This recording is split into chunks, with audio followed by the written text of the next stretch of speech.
Hi, Howler listeners. It's Mary. Before we start this episode, I wanted to congratulate Lisa Tetrault, today's podcast guest, on her promotion to Senior Vice President of Security Services.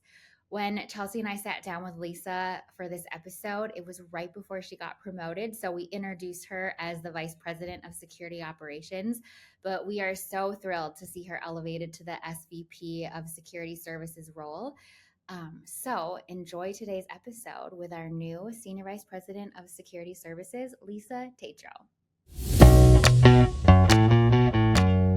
Welcome back to the Howler Podcast. I'm Chelsea. I'm Mary. We are so excited to be here together again. It is the end of our fiscal year right now, but when you're listening to this, it'll be a brand new fiscal year here at Arctic Wolf, which we're excited about. Very excited for. Yeah, I can't believe it. Another year in the books. Chelsea, go ahead. I was just going to say, I can't believe that it's May. I can't either. In my mind, it's still January. No, yeah, same. I'm like, the math isn't mathing. Like, how did we get here so fast?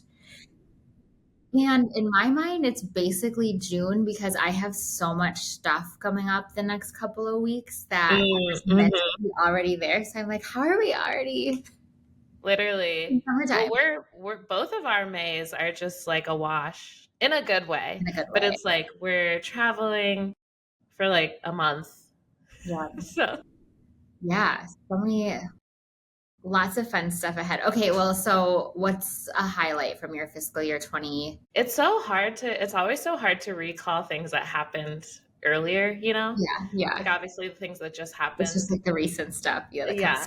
But I think a highlight for me was we had our full team together, the full people experience team together for the first time in person. We had a little PX week and it was truly so magical. Like every day we were in a conference room, whiteboarding, brainstorming, visioning together, which I love, a little strategy session. And then every day there was an element of like fun and connection and team building. And we did an escape room and virtual reality. And we did a little happy hour and a dinner. And it was just, they were really long days, but it was truly so fun to just like have the whole team together now that, you know, you're in Texas, our teammate Amanda is all the way in England. So it was just so special. I just like, my cheeks hurt smiling, thinking about it. It was such a fun week. It was so fun. I would agree. And also, I mean, we're only a month, actually, to the day, a month out from that trip, and we have executed against every single goal and plan, which is really fun to see the things we were dreaming about start coming to life right now. So yeah, we didn't just have fun, people. We got to work and like Mary said, we already have implemented and executed like a whole new strategic plan, which is wild. It really is. I'm like, yeah, I would agree. Okay, what about you? I know. I was thinking the same. I was like, oh my, I can't on the spot just like pick out my highlight from fiscal year 25. Next week was definitely a highlight. Trying to even think back to May of last year till now. Our Stronger Together Summit was a highlight. We talked about that already a little bit. I mean, I was thinking, Amplify comes to mind because it went so well, but also because I feel like you and I are really just like dug in and we were like, we're going to make this happen and it's going to be great by sheer willpower. And literally. And like, I think we pulled it off in a month and then it turned out really well. And it was cool to be in that venue downtown, Mosaic. If anyone needs a venue, it's a great space downtown Minneapolis. Mm-hmm. So, but yeah, speaking of the Stronger Together Summit, we just had our end of year awards, our Stronger Together end of year awards last week. That was for sure a highlight. For sure a highlight. Celebrate our PAC members that work so hard day in and day out and see I mean, it got me seeing Vic crying. Yeah. He won. There were tears, there were laughs, there was a lot of celebration. Celebration. Yeah. Yes, if you weren't there, Pack, did we record that? I think you posted it. Yeah, you posted it in Pack Unity. If you're part of the Pack, you can watch it in the Pack Unity Slack channel. But this is our third year in a row doing this, but we invite the Pack to come celebrate all our culture movers, shakers, impact makers, and all of our leaders around the Pack that work so hard to create community, connection, learning and growth opportunities, celebration. And we highlight folks, emerging leader of the year, sponsor of the year, Pack Gives Back ambassador of the year, etc. And just such a rewarding day to see all these people that work so hard to contribute to the Pack be celebrated, be recognized. For sure. And if you're not part of the Pack, you can head to the Arctic Wolf LinkedIn. We did do a nice little post with all our award winners, so you can check out those people. But yeah, another magical day. Like, I just felt all the warm and fuzzies after that event. And I'm really looking forward to continuing the tradition next year, seeing how Pack Unity and Pack Gives Back and Well Wolf and all these culture programs continue to grow with all these amazing people. So I'm excited. Next fiscal year, we're all in. We're all in. Yeah, so that's the theme That's our for theme. fiscal year 26. How are you going to go all in fiscal year 26? Oh, how am I going to go all in? I don't know. I feel like work-wise, I go all in. Yeah, I give it my heart and soul. I would have to. Let's circle back to that in the next episode. Okay, yeah, same. But I'd be curious if we asked our guest what her answer would be. Oh, yes, let's do it. Let's ask Lisa. Which, speaking of, our guest today is Lisa Tetrault. She is up in Canada, and Lisa is our cybersecurity executive with special expertise in security operations, incident response, and managed operations. Lisa has found passion over the last 25 years in the network and security operations space, building operational processes and teams scaling from startup to large corporations. Lisa is passionate about diversity at all levels, finding, cultivating, and embracing each team member's unique perspectives, leading international teams of network and cybersecurity professionals across over 15 countries. Lisa thrives, delighting thousands of customers each day. She holds a Bachelor of Science in Computer Science from Western University with a specialization in software engineering. Lisa was awarded the IT World Canada Top 20 Canadian Cyber Women of 2023. She's an active contributor to many podcasts and publications.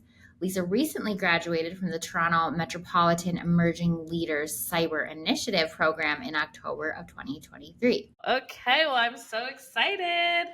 Let's chat with Lisa. Okay, Lisa, hello. Welcome to the podcast.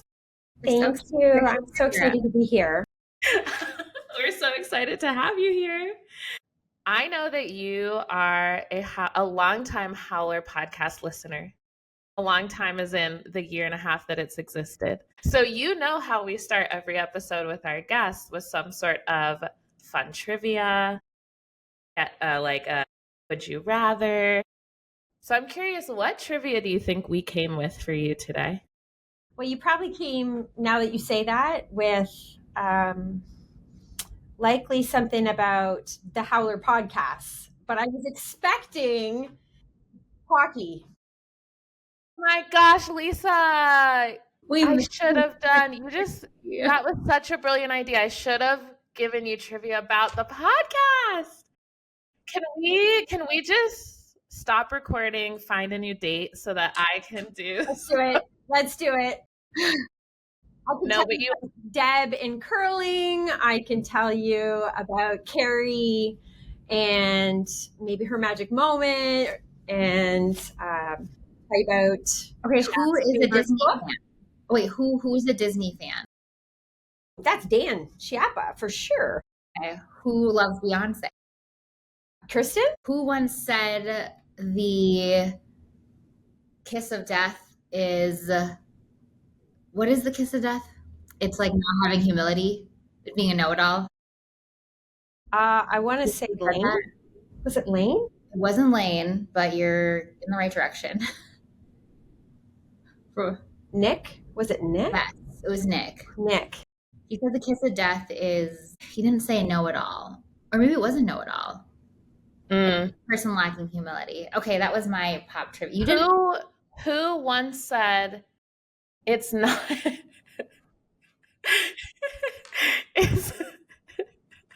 who once said that it's not the fall that gets you, it's the impact, the second bounce that makes you puncture your organs with your bones? Larson. No, I wish I can't see. I'm horrible at quoting people, but it was Mary. How did it go? It's her skydiving. It's okay. Right! It's okay. I remember this. It's her skydiving story. I do remember that story. It was great. Gone wrong. Okay, well, you were correct that the actual trivia that we have prepared for you is hockey related because we know that you love hockey. It was challenging. I wanted to make it Canada specific hockey related, but the internet really failed me. Maybe because I'm in the US. I don't know. So I think I have some pretty easy ones for you, but we'll still have some fun. Okay. First question. The first organized indoor hockey game was played at Victoria Skating Rink in Montreal. Organized by who? Jacques Plante, James Creighton, Wayne Johnson, or Emmanuel Orlick? I mean, these people are well before my time of starting to watch hockey, I'm going to say. Let's go with, this is probably back in the early 1900s.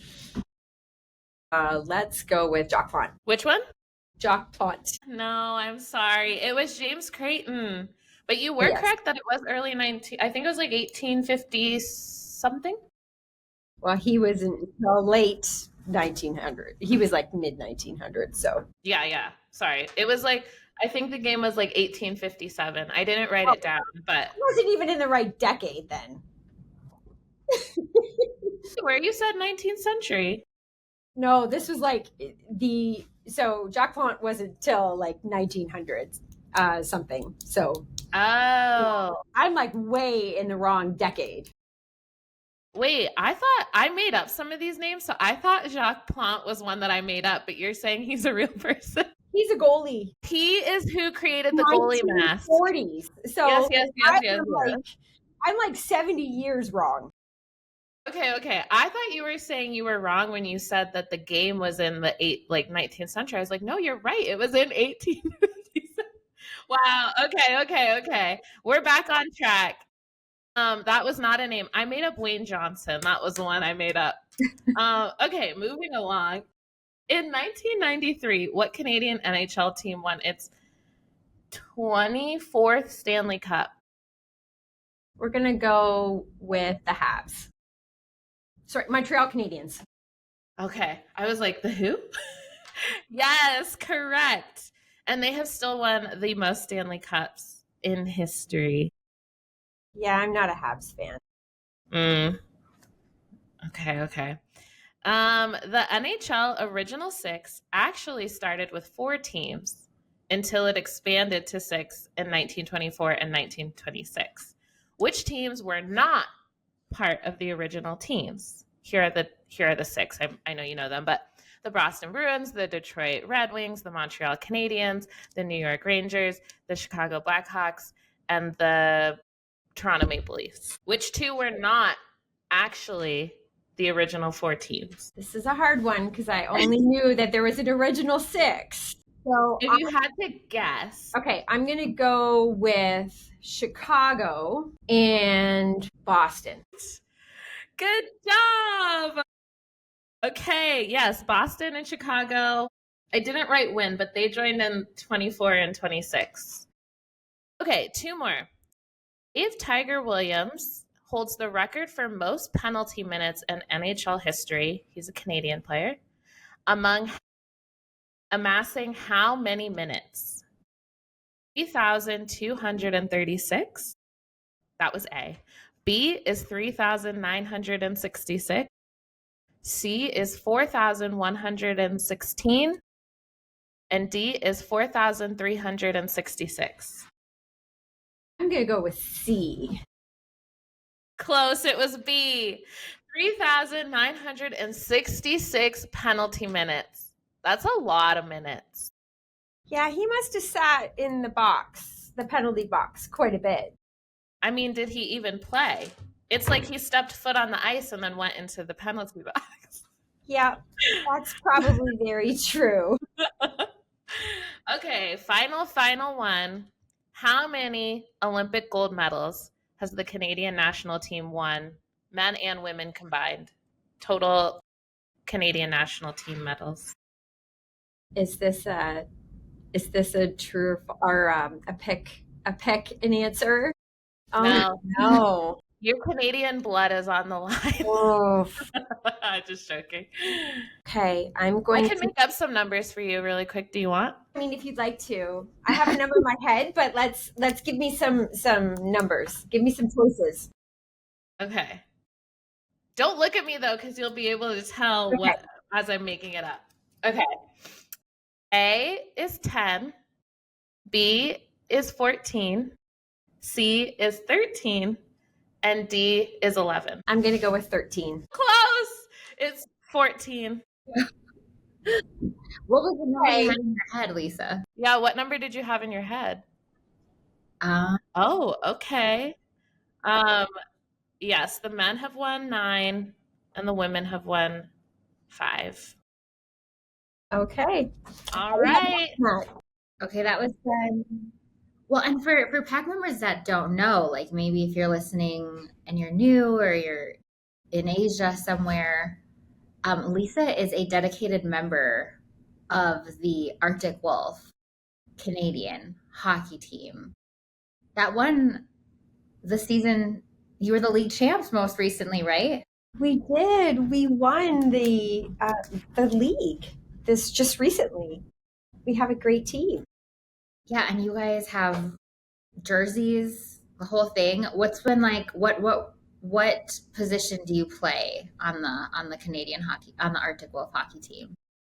I'm a right wing player, so I'm forward. I play right wing. How many points did you score last season?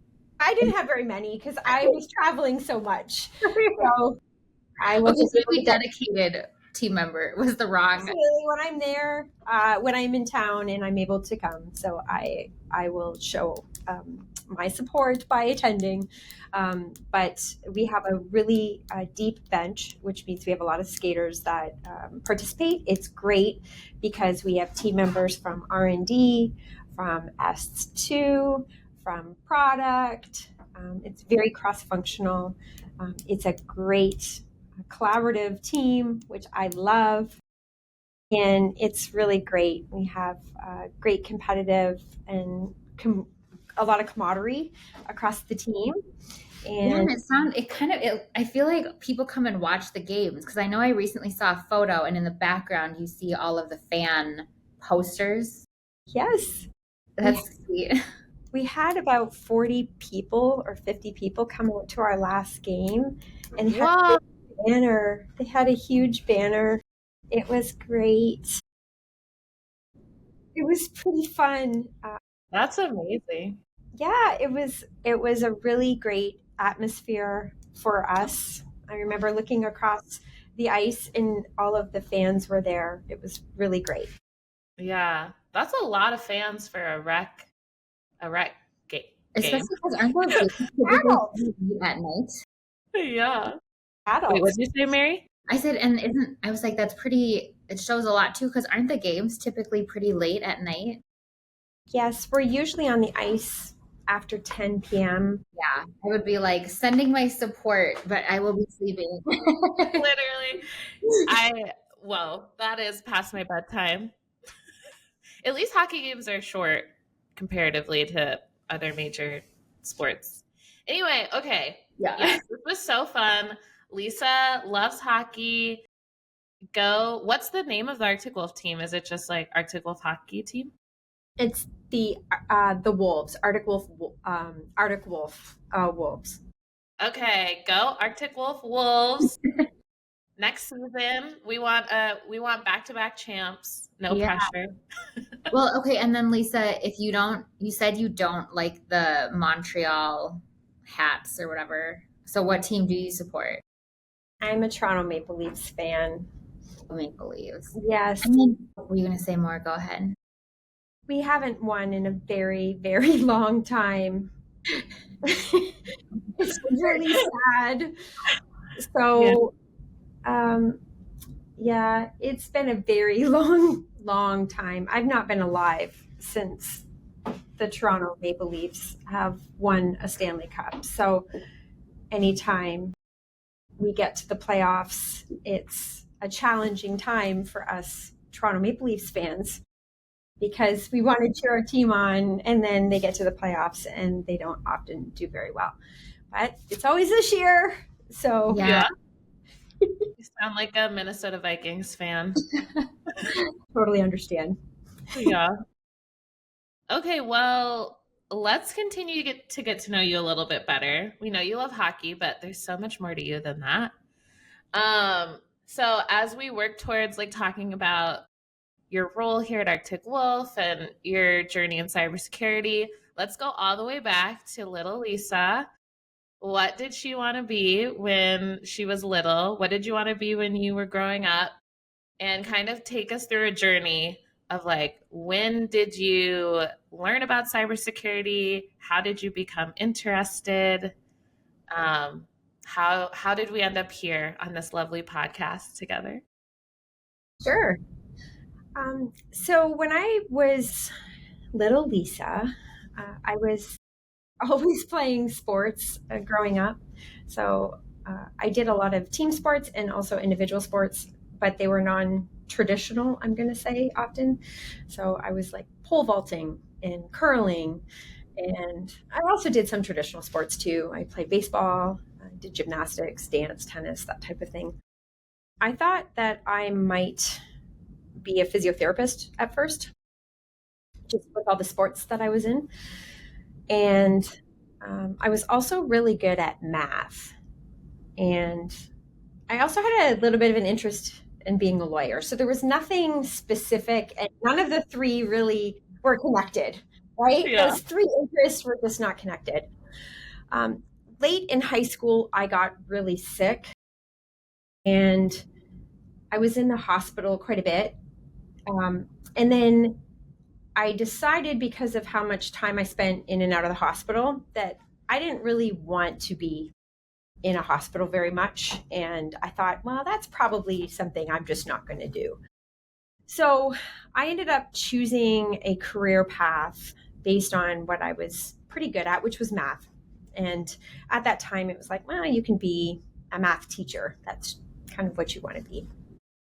That's what the guidance counselor told me that I should probably go into. So I went to a school that I could be close to my medical team for university. And I ended up taking an elective computer science class at that time. And I thought, oh, this is pretty cool. And I pivoted into computer science. And there was a networking and cyber course there. And I thought, oh, this is really cool. And I ended up doing an internship at a bank. And part of what we were doing was firewalls and network security in my internship. And I spent 16 months at that internship, which turned into a full-time job afterwards. And that was my passion. I just landed in it. So it ended up going from being a math teacher to, I don't really think math teaching is for me, to, oh, this is interesting. And I just kept following what was interesting to me. So math, oh, well, this computer science, oh, well, this internship, well, oh, cyber, oh, let's go and do these interesting things. Mm-hmm. And so I ended up at the bank. And then as my journey in my career continued, I just found passion in networking and operations and cybersecurity. And that's what ended up landing me here at Arctic Wolf was that. So over the course of, I was at the bank, I was at IBM, I ended up at BlackBerry, and then a company called Sandvine, and now Arctic Wolf for the last 7 years.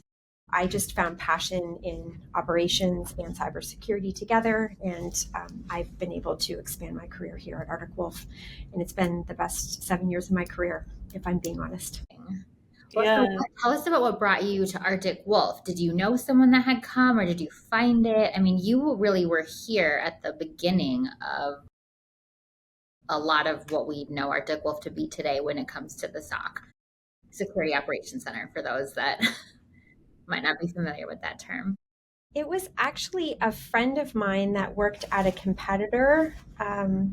He wasn't going to leave the competitor, and I'd worked with him at a previous company, BlackBerry, and he wasn't going to leave, and he referred the recruiter to me and said, I'm not going to leave, but if you want to talk to this person, I think you should.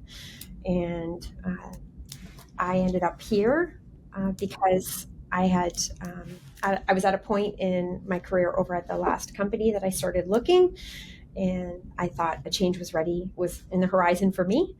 And so I was already starting to look, and it was just the person that hired me was Sam McLean. So that was great. He was starting to build out a dedicated SOC because at the time we had blended roles doing the Security Operations Center at that time. And I thought, this is perfect for me. I really want to be part of that. And I thought, this is great. Let's do it. What employee number were you, like generally? Do you know? I was less than 100. Oh my gosh, so you were really here at the start of it all. Okay, well, speaking of, you've seen the SOC at Arctic Wolf literally from its infancy through to today. So like, what have been some of the biggest challenges? And then as you reflect on the journey and where we are now, like, what are you most proud of in your 7 years here? I just passed 7 years last week, which was pretty cool. Wow. Yeah. Thank you.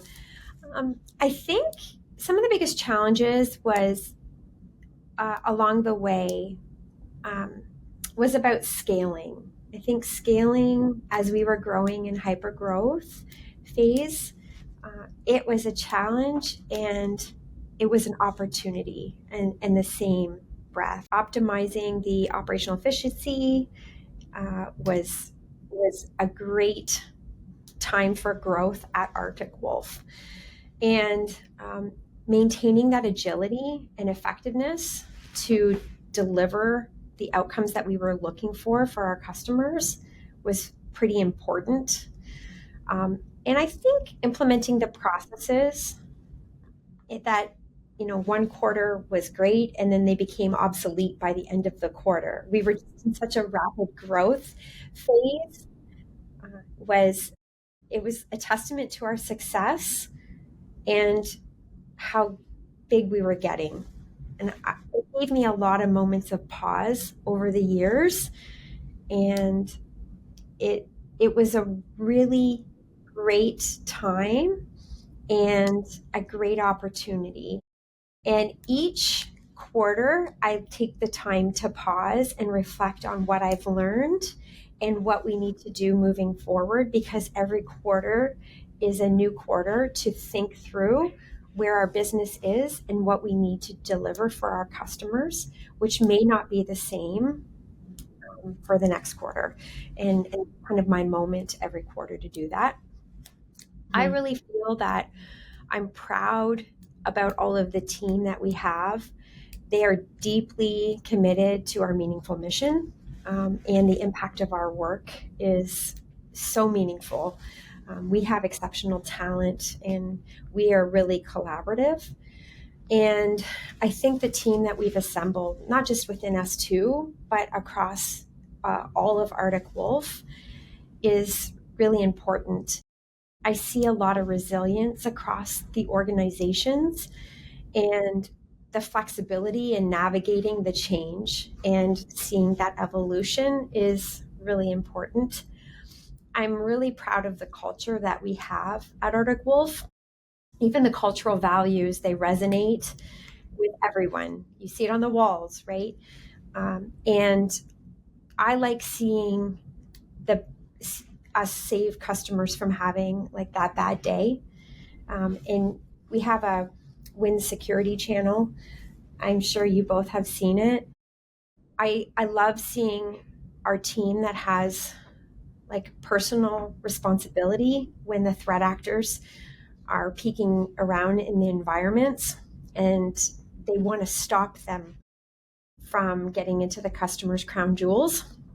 And that personal responsibility to protect our customers like it's their own environment, that makes me really proud of the team that we have. And when you take that and you have it as a personal mission on the team, that's what really makes me proud of the team that we have here at Arctic Wolf. And it's not just within security services, it's, you know, the R&D organization helping build better detections, and the product team helping us build a better platform, and the sales team selling, you know, great products to our customers, and, you know, HR supporting us, and the whole organization. Yeah, I love that about Arctic Wolf too, how there's just deep respect across the organization for every part and the value it brings to the greater strategy, right? Like there's no, actually, I mean, I feel like if there was like a team that was like elevated among the rest, it would be S2 on the front lines, like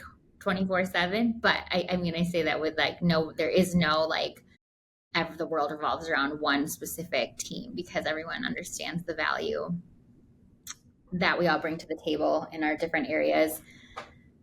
I was thinking about, so you talking a lot about what it looked like to grow in hyper growth and what you're proud of. And a lot of it seemed to be just the literal growth of setting goals each quarter and seeing how by the end of the quarter, the things you were doing were not relevant anymore. And that was a good thing because it was a testament that like you outgrew them and were on to the next goal. And I mean, that's like one of my favorite parts of being at Arctic Wolf is that we get to build. And you said like, I think you said something like, often things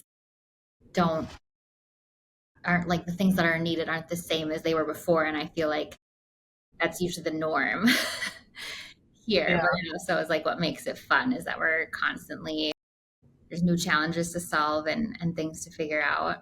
But that makes me think, so fiscal year 25 or 6 that is starting next month. The theme for kickoff is all in. What does it look like, Lisa, to have been at Arctic Wolf 7 years and to quarter over quarter make goals, reflect, see the wins, build new things, outgrow those things, build new? What does it look like to go all in 7 years later? That's a great question, Mary. For me, it's continuing to do all of the things that we need to do for our business and for our customers. I mean, we need to continue to grow and scale and add value to everything we're doing for our customers, right? And it's doing exactly that. We have to be at the top of our game. I have to be at the top of my game. Every department needs to be working together to deliver the best outcomes and value to our customers. And it starts with taking care of ourselves and the platform and our customers. And to me, it's hyping it up, right? 7 years is a long time. And I love taking that time to pause, reflect, and push the boundaries to understand if I need to think differently, which I do every quarter, but really take the time. I usually take a couple of days at quarter end to see if I need to change my strategy and think differently. And with AI, the way it's coming in and the way the threat actors are thinking differently and moving differently, we need to really pause and look at that and see if there's any shifts that we need to make strategically over the next couple of years, which we're always looking at, of course. And that's really what it is. It's going all in and not looking back, right? We have to make sure we're on the right path and keep testing the limits and testing any beliefs that we have. And let's just go for it. That's what it is. Love that.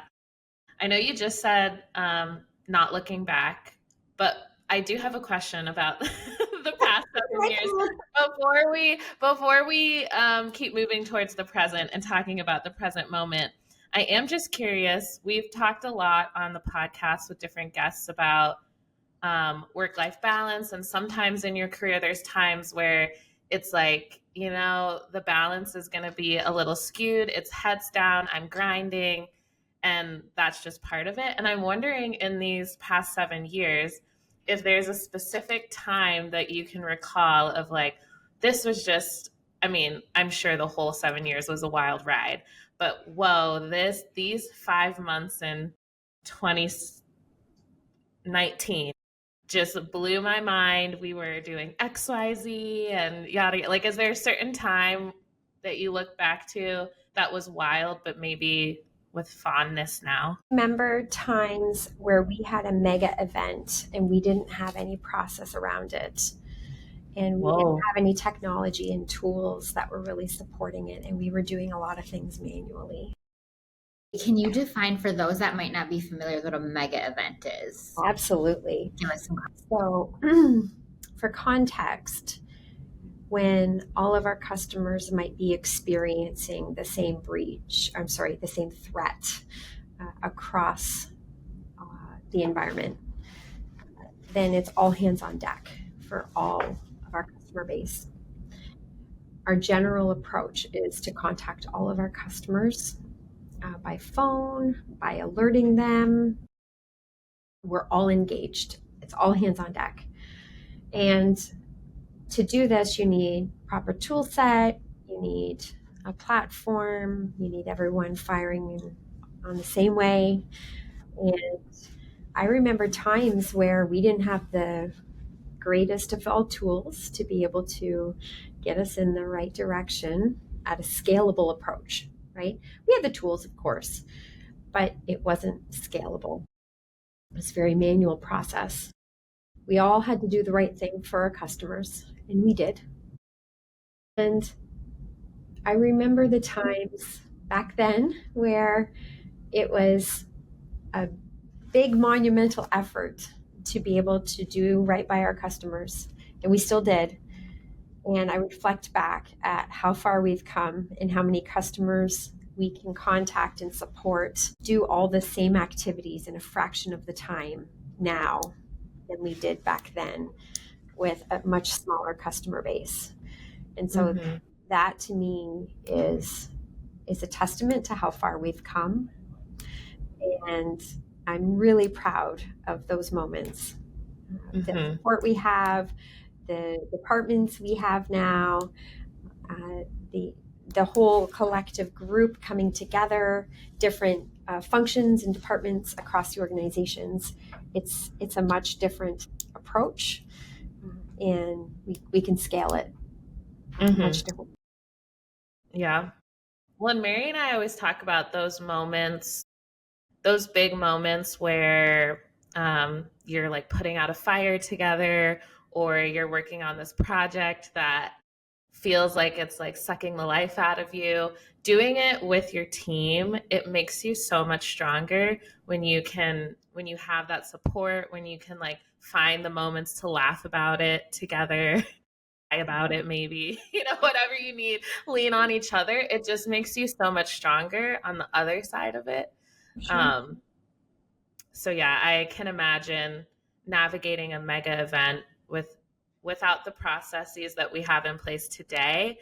I can just imagine what it was like, but I'm sure you felt so accomplished after the fact, because to your point, you kept the main thing, which was keeping our customers informed and protecting our customers. And I wish I could like go back in time and see what it was like. In my mind, which I know it's not true, everyone's running around, papers are flying, we're calling each other, we're on the computer typing really fast. We're like, what are we going to do? I don't know. Like I have a whole movie scene in my head right now of what that was like. That scene permeate in your mind. We'll let that go. Okay. Yeah. That's not what it's like now, to be clear. We're just reminiscing. We're reminiscing. Okay, well, speaking of what it's like now, S2 has quite a reputation. Sorry, S2 is security services, for those of you that don't know. Has quite a reputation, I feel like, within Arctic Wolf. You all have kind of your own little mini culture amongst yourselves of some silliness, but also some great recognition programs like your jacket ceremonies and your Legos and your patches. And it just looks like you all have so much fun. So I'm just curious, like, can you share a little bit more about S2 and how you all built that culture? Because I know it wasn't an overnight type of thing. So back in 2020, we determined that we needed to have a culture program built, and we wanted to be intentional about investing in the security services team and recognize them for their hard work. This was an investment in our people because our people are taking care of the customers. And so I'll send a shout out to a little company in Waterloo, Ontario, Canada called Chocolate Soup. They have a Lego recognition program, and I think you've probably seen it. I have my little Lego people here. I got a little tower. Yeah. There you go. They're fans of the podcast. They actually sent Chelsea and I our own little Howler Podcast Lego. I saw that. With the microphone. Yeah. I saw that. It was great. I saw you post it on LinkedIn, which was wonderful. So it's quite actually popular in the tech community here in Waterloo to have Chocolate Soup. So they are a culture as a service company, and they have a Lego recognition program. We have anniversary. We have the anniversary program. So I brought in the program where you have a person and you get two pieces of your own flair. I have a hockey stick and a dog because that is my thing. And that is to identify yourself. And you have a tower builder.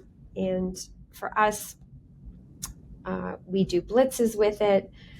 We have, we had some for a mega incidents. We give out Lego bricks. So when we have mega events, we give out these little bricks. And the team really enjoys that. We have anniversaries every year of service. You get a new anniversary brick. And so that was one of the ways we wanted to identify people and their years of service. We also had built out a training certification program, and each role within security services has a training component.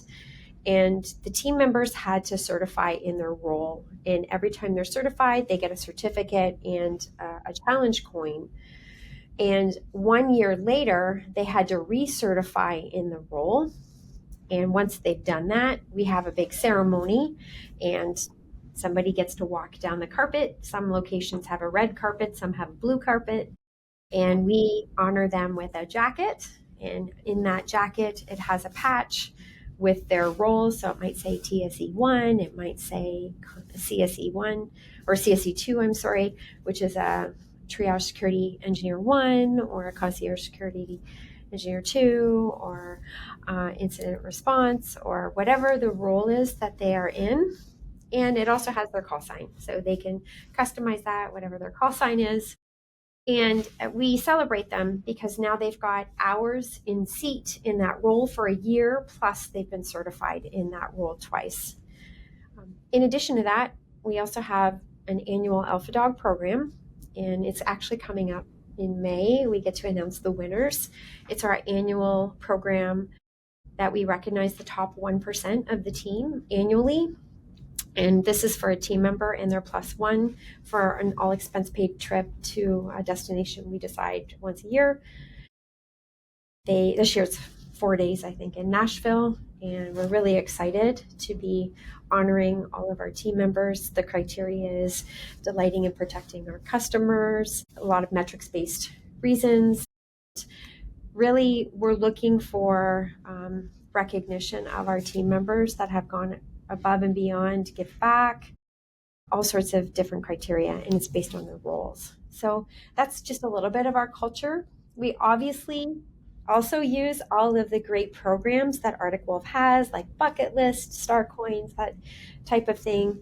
And we do a lot of win security shout outs, which I think is super important because we should be sharing all of the great things we've done for our customers, because that's really what it's about. So many fun things. Now that I'm in San Antonio, which is a huge S2 SOC office, I've got to participate in many jacket ceremony, which is so fun to see people get their jackets and to walk the red carpet and to do their pose for the photo. Lisa, I have to know, what is your call sign? I don't have one. Wait, you don't have one? I mean, it's probably Mucho Blanco, if I'm being honest with you, but that's more of my nickname. I'm unreachable. You can't reach me. I don't have a call sign. Yeah, well, it's probably Mucho Blanco, if I'm being honest with you. Okay. Which means very white, right? Yes, it's something about my moment of joy. It's probably something about my moment of joy too. Yeah. Mm-hmm. It's my hockey nickname too. Hey, funny.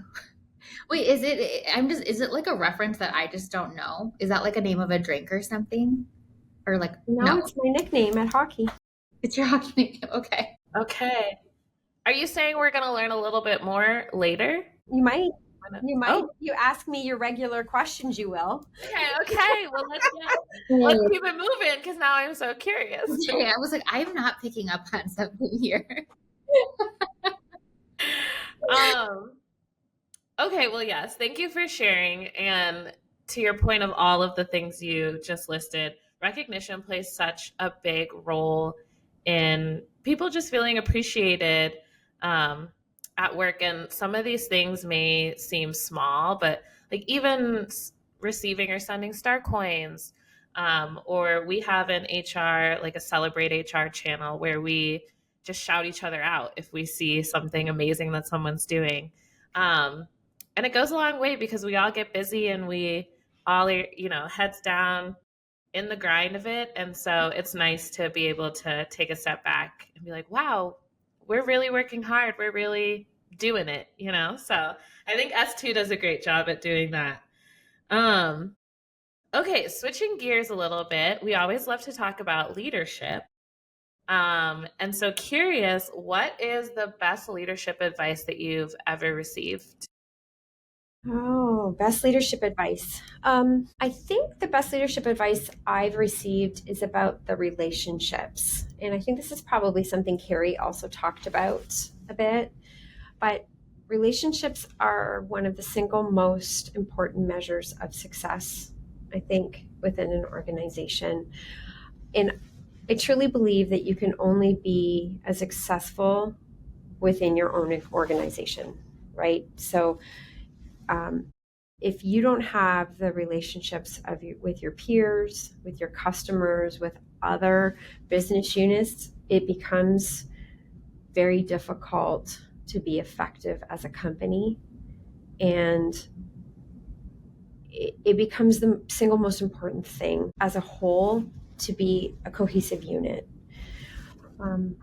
The other thing I would probably say that I've received early on in my career is to learn to be really good at giving and receiving feedback.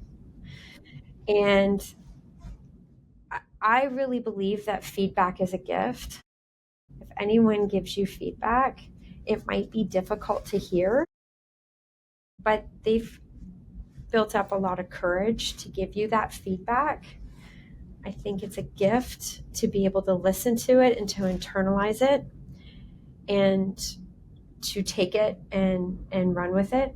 Whether or not you do anything with it is your own prerogative, but I really think it's important to sit with it a bit and learn from that. So those two things are really my thing. So I really lean into partnerships, and those relationships are super important to me.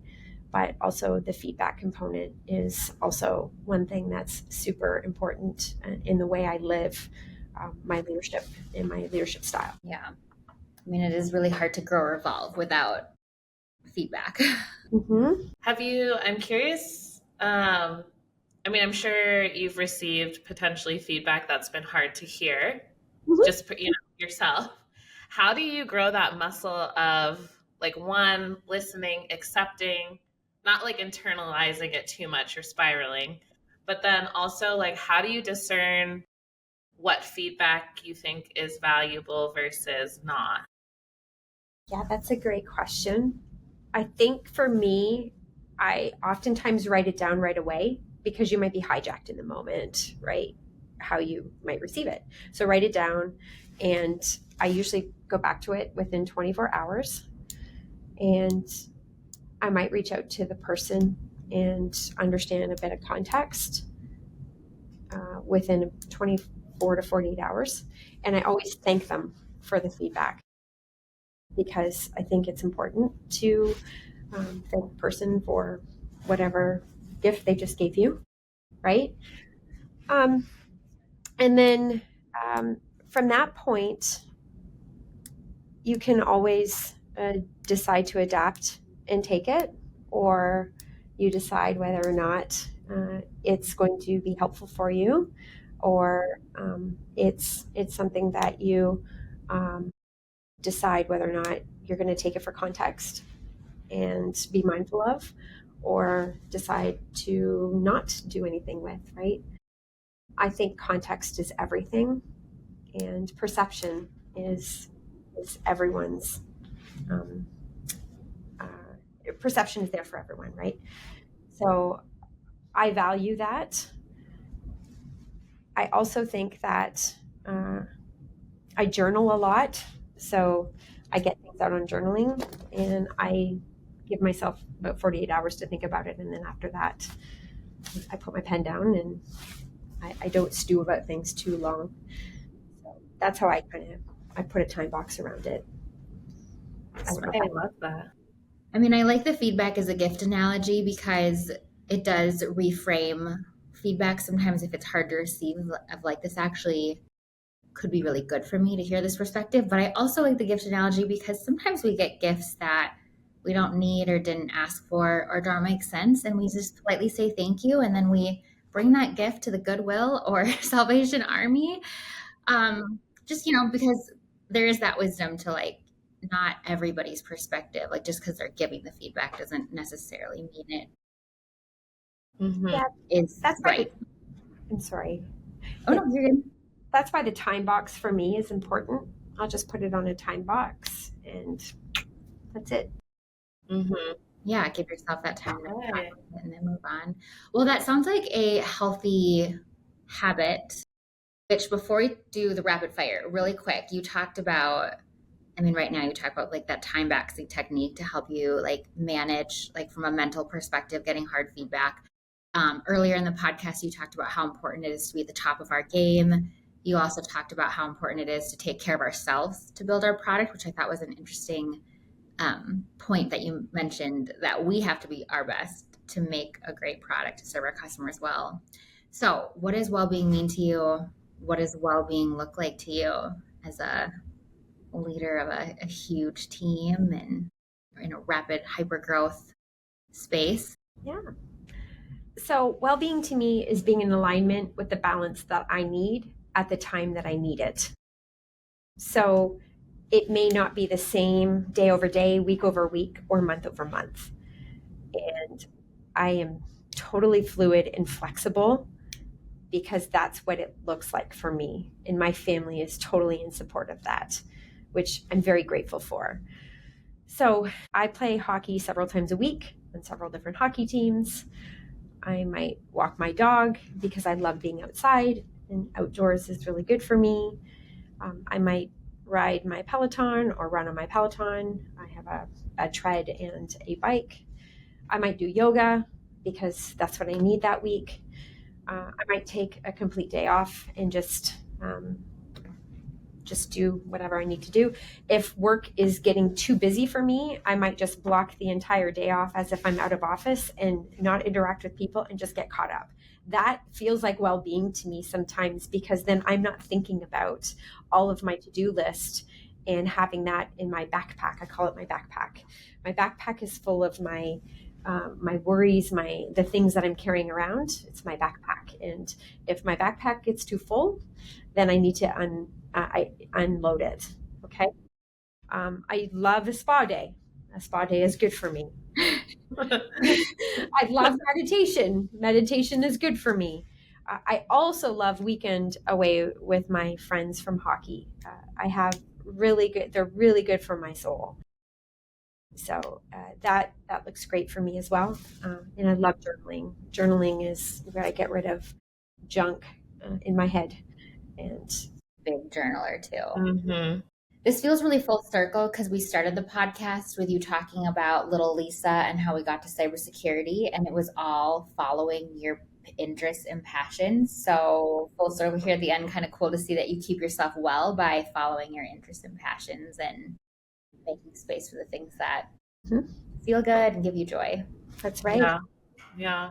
And I love the backpack analogy. I've never heard that one before, but I love the visualization of like my mental worries physically on my back, and like it's like getting too heavy, and because we can all feel when the stress, anxiety, all those things build up, we can feel it in our bodies, like our body is telling us these things. And so then when you think about it as a backpack, it's like, whoa, I need to take some books out of my backpack, and I just love that because I mean, we talk about like, the weight of the world on our shoulders and stuff, but that's harder to like visualize than like a backpack on my back. I get it too. It's a good analogy. I also use that analogy with my team.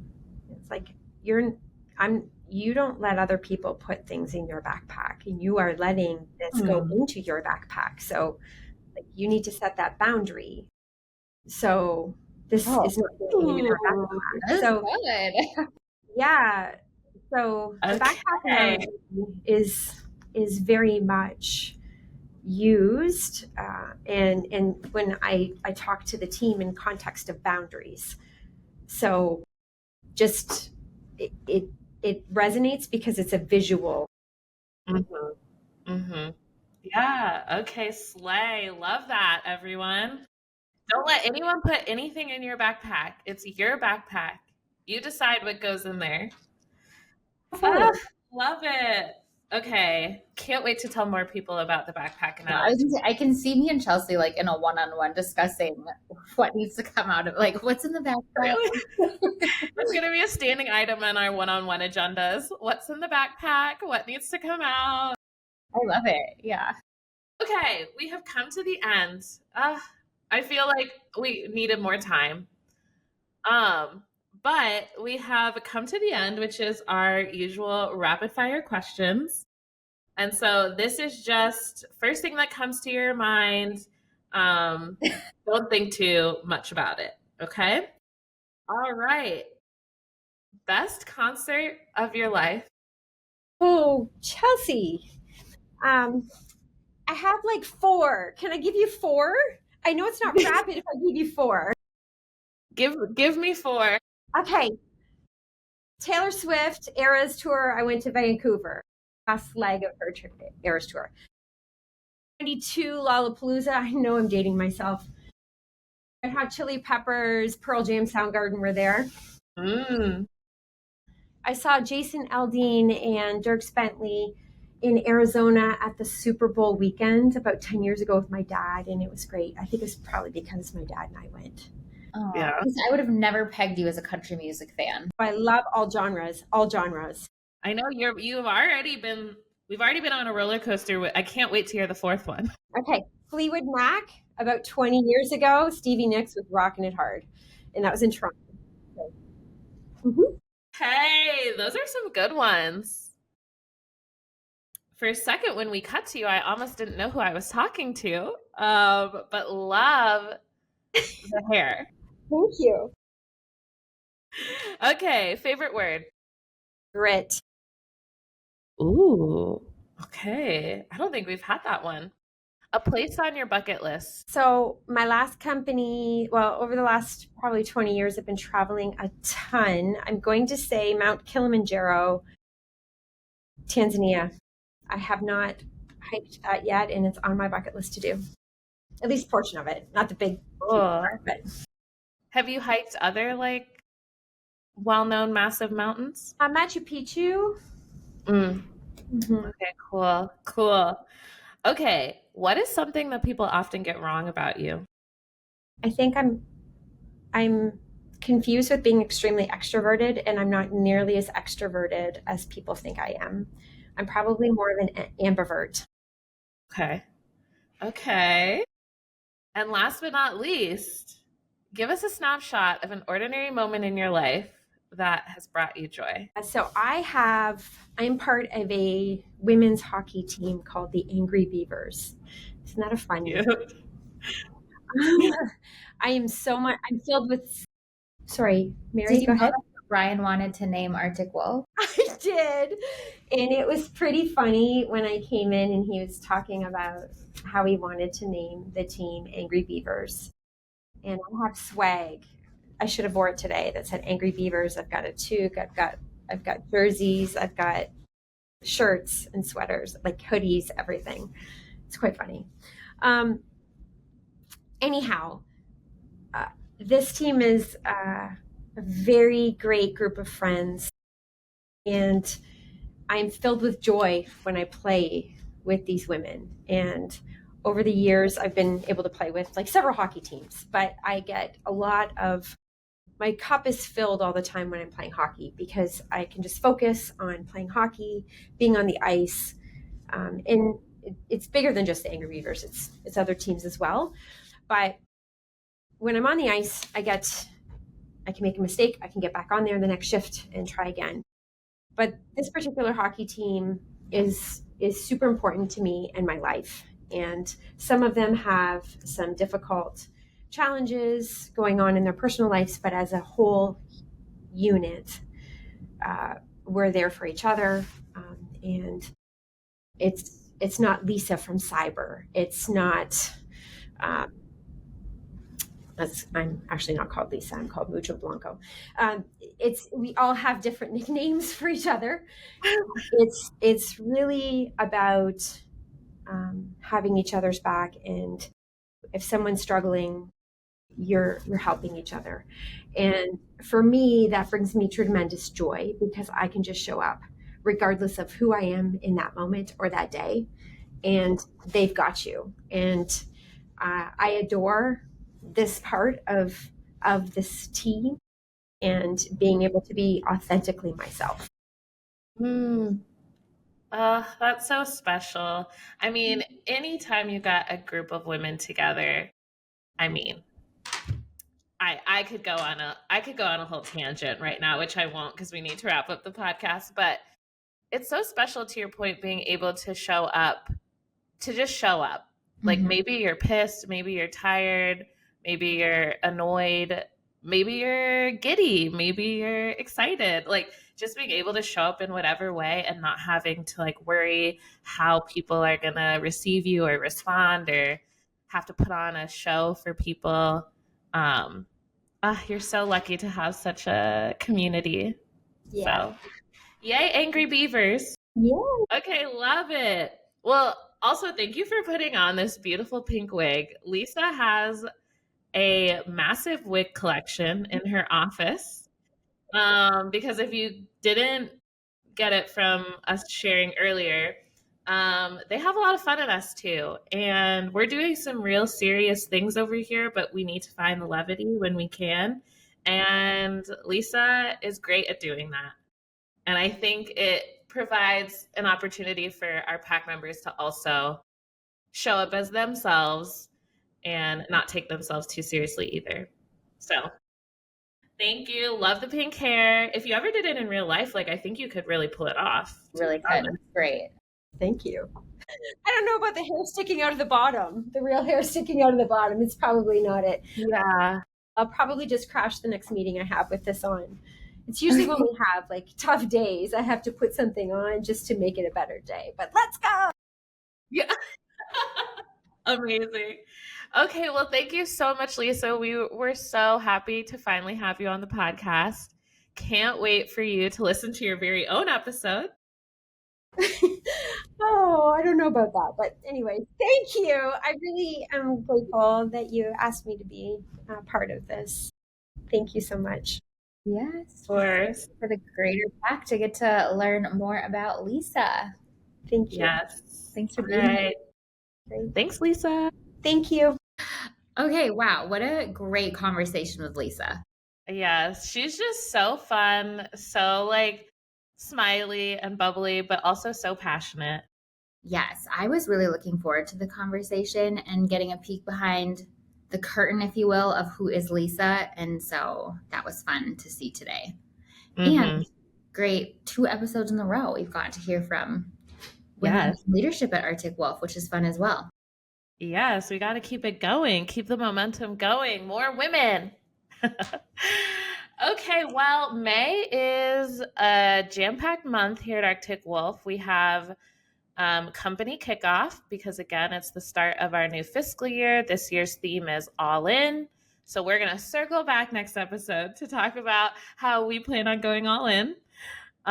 It's also API Heritage Month. So I know Happy Wolves has planned a really fun, meaningful month of connection. Additionally, it's Mental Health Awareness Month. So make sure that you are checking out Mental Health and Wellbeing Packing to the Alliance, as that will be a really good resource during this month as well. So just lots of things going on in this first month of fiscal year 26. So many exciting things. Actually, I was just thinking like, oh my gosh, I need to get my mom to come to Texas so that we can make lumpia for API Heritage. But I know there's a bunch of Filipinos, not a bunch, but several of us here in the Texas office. So we'll have to do something special for a little Filipino flavor to Asian Pacific Islander Heritage in San Antonio. But yes, it'll be a great month. Excited to start another fiscal year. And if you want to join us on our mission to end cyber risk and be part of this really special community of people that care about each other and want to leave the world a better place while we're working on ending cyber risk, come and join us. Check out our open positions at arcticwolf.com/careers. And we will catch you in June. All right. Bye, everyone. See you next time. Happy May.